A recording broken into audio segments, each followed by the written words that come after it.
For all the denials, the shifting of blame, and just plain lies, nothing beats this for rank hypocrisy.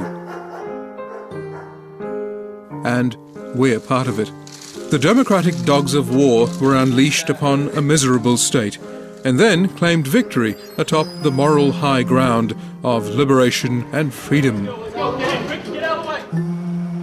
But soon enough, the victors fell off the mountain by imitating the vanquished, with a cant display of thuggery, hubris, and hair-splitting.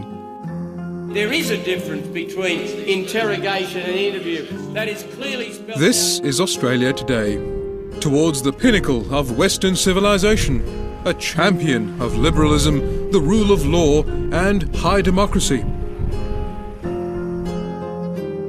Yet we blinked away recent history and locked up men, women, and children seeking refuge from persecution.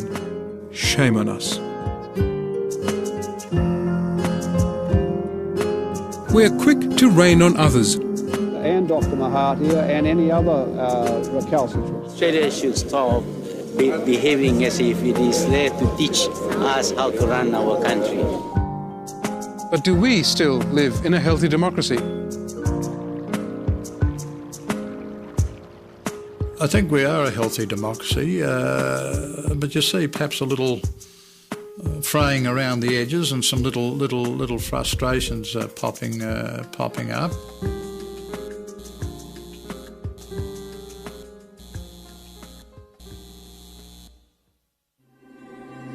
What is a parliamentary democracy? We elect representatives to Parliament, which then selects a government according to party numbers. By this system, the government is responsible to both the Parliament and the people. Is it still? There's a general decline in Western democracies. Australia's not alone in this. There's a general mismatch between belief in democracy and confidence in democratic institutions. We've got serious problems relating to things like political finance. We have a very laissez-faire attitude towards who can give money to political parties, and that's an issue, I think, in terms of public confidence in our democracy, and it's an issue in terms of a level playing field for political parties.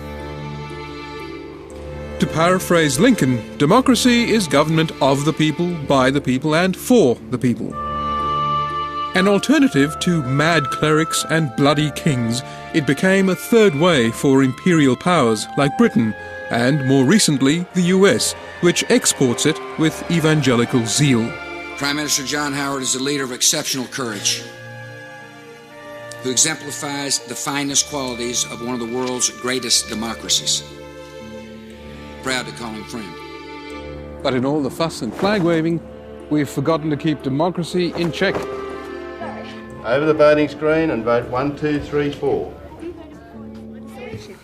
The basic problem that we have is that we are not teaching young people thoroughly enough on how their system of government works. Have you voted before this election? No. And over time, I see this as being potentially dangerous in the context that history shows that when people ignore their democracy and forget about it, then other things can take over. I'm not saying that would necessarily happen in the case of Australia, but for good governments, for successful governance, I think a very good education in civics and how we're governed is essential. Okay. Has anybody got an absolute majority? Apple, so it's very safe for them. While it may look as easy as apples and oranges, simply voting for one party in Australia doesn't necessarily mean that vote is counted as such. We have some quite basic problems about elections here. We haven't yet managed to achieve the basic democratic principle of one vote, one value. With above-the-line voting, parties are able to direct preferences in a way which would not necessarily be endorsed by their voters at all. And we saw that in Victoria, where a representative of the Family First Party was elected with less than 2% of the primary vote. But parties such as the Australian Labor Party and the Australian Democrats had directed their preferences to Family First, and voters voted for those parties above the line, little knowing where those votes would end up. So you don't always get what you want, you get what you deserve. Last touching point is written. People no longer vote for their representatives in Parliament. They vote for a leader. Members of Parliament are not able to play a true representative role in any case because they are bound by the very tight party discipline that we have in this country. And basically they're there to support their leaders. The executive government, particularly the Prime Minister of the day, dominates. That just makes government more efficient, doesn't it? Well, it's not more efficient because in the long run you have less deliberation about where government's going, about where policies are taking us, and at the end of the day you have bigger mistakes and bigger problems.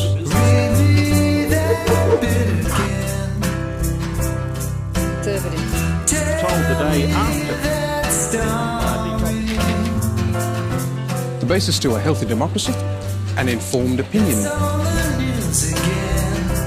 What's happened, I think, is that Australian citizens are suffering from time poverty. Working hours are increasing. They're working longer hours than citizens in European democracies, for example, often balancing work and family responsibilities. This makes it difficult to digest sufficient information to really hold governments to account. And how do you get information to make a decision when most of it comes from just a handful of sources who have their own agendas to push, usually profit-driven? Independence? Dream on, Pinko. And besides, there's no ratings or money in it. In Australia today we have commercial television which is essentially uninterested in any serious political discussion.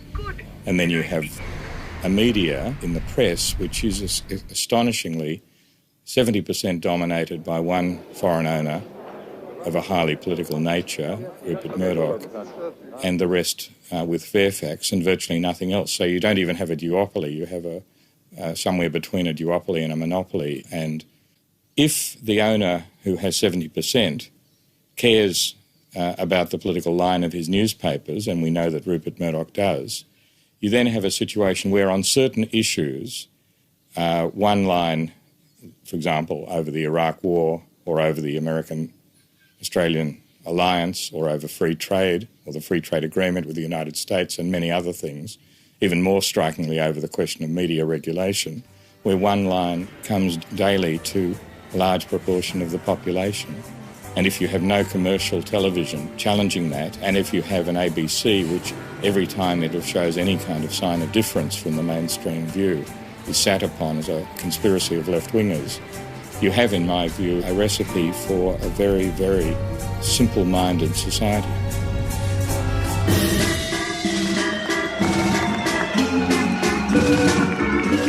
Is our cherished liberal democracy returning to the original decadent Roman era, with a witless mob placated by bread and circuses? The great unwashed, entertained by political jesters, juggling with our future? I sometimes characterise it as a situation now where the defining idea about making life better is currently material progress. That's associated with a sort of competitive, self-interested individualism, which produces a shallow democracy. That is where we see our duties as citizens as essentially going out and voting every few years whoever offers us the best deal. For example, the biggest tax cut, and that then produces this very shallow democracy which diminishes well-being. So, as a depressed, dumbed-down electorate, we have less time and choice but to believe everything we're told. Opinion polls, like horse races, only tell us who's ahead or who's behind, yet pollies can produce poll-driven policies. And we allow vast amounts of taxpayer money to be spent on propaganda. Information. Since 2000, the federal government has become the biggest advertiser in Australia. It's ahead of those big corporations like McDonald's, Coles, Myer and so on. We've seen the amount of money spent by governments on advertising in the 6-month period immediately before elections rocketing up in the last 10 years. So whereas Paul Keating might have spent $9 million just before a federal election in 1996, in 1998, $29 million was spent by the federal government on advertising in the 6 months leading up to an election. Millions spent on spin, slogans and slurs that bend, distort and hide truths. Manipulated media campaigns that undercut alternatives. That's what it's all about, staying in power at any cost. He's unbelievable. What about the workers? The workers are better off under me, mate. He's only got one policy: spend, spend, spend. This is pie-in-the-sky stuff. Insurance premiums will come down by at least 12%. It's an absolute fact. Children were thrown into the water. Wearily, we now accept backflips and lies from all sides. Non-core promises, economic circumstances beyond our control, even war based on intelligence at the time. We had intelligence. The intelligence presented a strong circumstantial case. No one apologises for stuff-ups. This is a recession that Australia had to have. Ministers never resign on principle anymore, while the small guy cops the blame.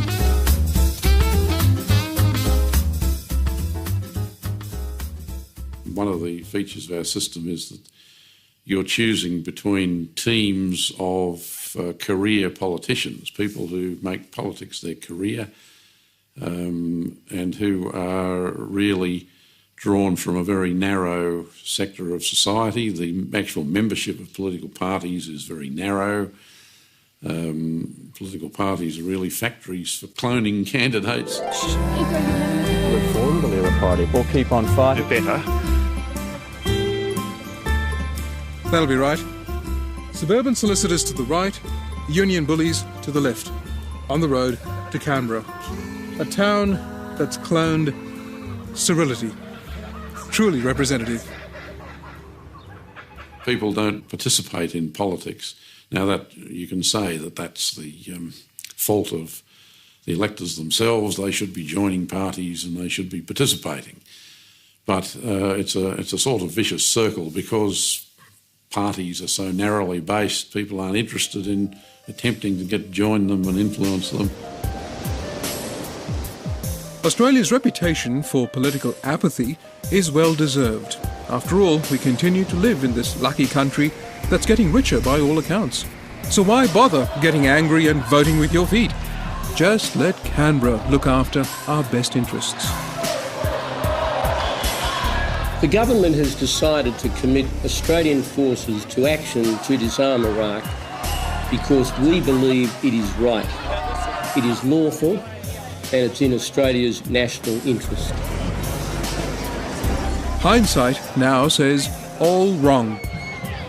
But how is it that in a nation of just 20 million, a cross-country show of dissent by 1 million people can't even slow for a moment a government's march to war? Whose democracy is it? In the end, the decision to go to war is an executive decision.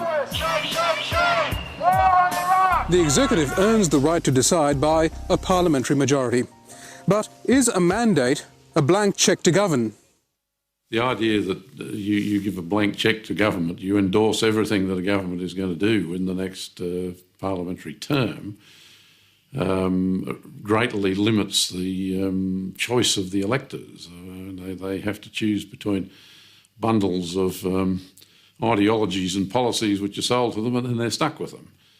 And the claim that now that you've elected me, I'm entitled to do whatever I like, is just anti-democratic. If we had not fought for parity of service, parity of price... If our governments choose to interpret and take their mandate to the extreme, then their advisers are increasingly vital to the process of government.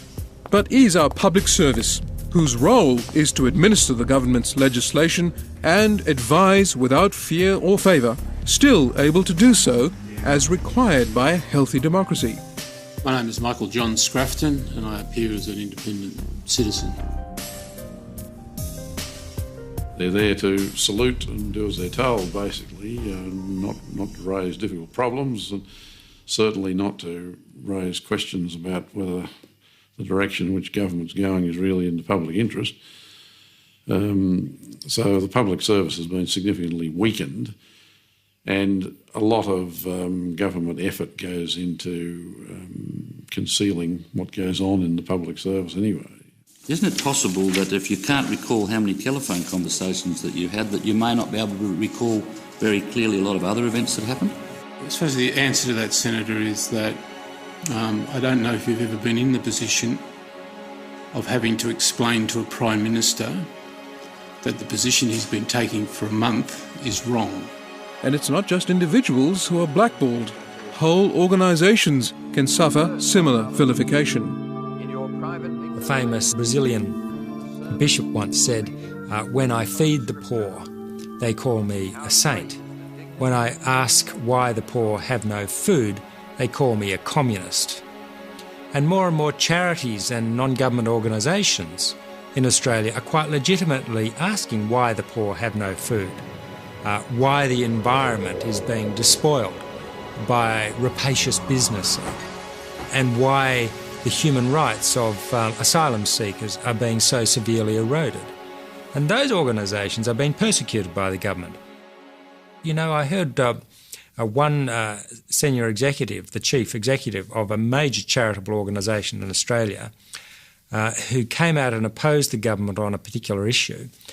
The government minders went around the press gallery in Parliament House and spread malicious rumours about this man's sexual peccadilloes. Completely unfounded, completely untrue, but it's a systematic attempt to denigrate their critics, either in public or by rumour mongering amongst influential people. The government is increasingly intolerant of criticism. It wants to silence dissenting voices. It's put huge pressure on our public institutions to toe the party line. The public service has been politicised from one end to the other. The military have been drawn into the political games of the government. The High Court has been attacked by senior government ministers, and the Attorney-General has refused to defend the High Court. So if you're now filled with enough doubt to question a policy, be careful, because you may be branded an elite, or part of the intelligentsia, or chattering classes, a champagne socialist, and so on. A convenient dismissal of dissent. It's a very interesting concept because Rupert Murdoch is not a member of the elite. He is presumably a member of the ordinary people, whereas a senior lecturer in library studies at the University of Wollongong is definitely a member of the elite because she holds certain opinions about refugees or Aborigines. So it's an interesting concept, the elite, and it's one that's used to put people down. So here's the rub. Ordinary mums and dads who take to the streets in protest over Iraq are in effect voicing an elitist argument. The difference is it's not called elitism when the multi-million-dollar business world questions government policy. That's because the money comes from the big end of town. Compared to Britain and New Zealand, business donations to political parties here are increasingly murky. Canada does not allow any corporate or union donations to political parties because of the potential to undermine confidence in the democratic process. Imagine that, Australian politics without corporate or union money. Preoccupied with working harder to earn more, to spend more, we just can't grasp a meaningful role for us in our democratic process anymore. Rather than deciding for ourselves, we are told what to think by an increasingly professional political industry via their advertising agencies and the media, who in turn donate money back to the political parties. Funny that. Who do you believe on interest rate? Interest rates, dog food, democracy, it's all the same sell job. So much for idealism, once the heart of politics. The Commonwealth and the states and territories have agreed on a uniform and much tougher approach to gun laws. Mr Speaker, it is the government's view that Australia's head of state should be an Australian. It's been replaced by realism and managed accordingly. Thousands of demonstrators were expected at the conference, sponsored by America's Forbes magazine. They don't do this in New York, do they? Deemed a medium-risk security threat, world CEOs are being guarded by a huge police operation. 100 or so police on foot, and that was several hours ago. Since then, there's been many more that have turned up. What we need to see is a change of the defining idea to sustainability or sustainable development, where economic growth isn't the overriding priority. This would embody what some sociologists are talking about as a new form of individualism, an altruistic cooperative individualism, which produces a deep democracy where our role as citizens is reflected in pretty much every choice we make in our lives, and that leads then to stronger communities, families and better well-being. In 1988, the new Parliament House was opened and dedicated to us. A grand house on the hill which we could access in a very Australian way.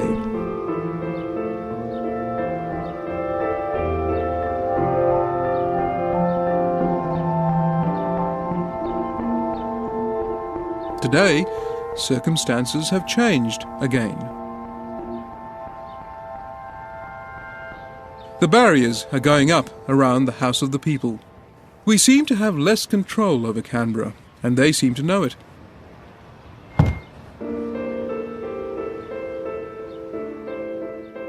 We go to the polls, but we're not properly informed anymore, thanks to our Western treadmill lifestyles, spin merchants, and a two-bob media. Information is highly manipulated, and dissent is not allowed. Bread and circuses. In the end, this place, this chamber, along with the Senate, is the ultimate guarantor of democracy and the sort of way of life that we believe in. But do we believe in organised politics that offers democracy for sale? What is leadership if it's not honest, open and inspiring? We're a rich, diverse and quite excellent country. We deserve a rich, diverse and clear democracy, led by excellent people with ideas and responsibilities. Not a busload of suburban accountants. Liberals used to, smaller liberals that is, used to believe that as it were, one of the most precious aspects of a democracy was the contention of ideas. And it's a John Stuart Mill idea that in the end, as it were, good public policy and sound government emerges from the healthy contention of ideas and a kind of respect for ideas even when one disagrees with them, then you'd have to say that our democracy is, I think, becoming increasingly unhealthy. We're not allowed to have a debate on second reading. We're going to gag the committee process. We're going to gag... It's a peculiar thing because in some ways, everyone knows that at the moment at least the material prosperity of the place has never been greater, and that's a wonderful thing. It's a sort of dream of socialists once that ordinary people would lead a basically decent life. Not always, but to some extent that's now true. But on the other hand, the other part of the dream, which is that we'll work towards a better society through the cut and thrust of debate and through the respect for debate, I think is diminishing and has diminished pretty rapidly over the last maybe 20 years. Politics is a manipulative science that needs our understanding and control. After all, it's our country. But we're losing it because erosion is all around us. Less time to think and no time to make a difference to our decadent democracy. Rebellion from below is the only way the system will change. Good God, what? Anarchy? Revolution? Well, rebellions can be fairly peaceful to start with, and as the problems get worse, the rebellions have to be worse to fix them. But I think a political rebellion from below by the electors is the only way to fix the problems that we have at the moment. or at least a decent education.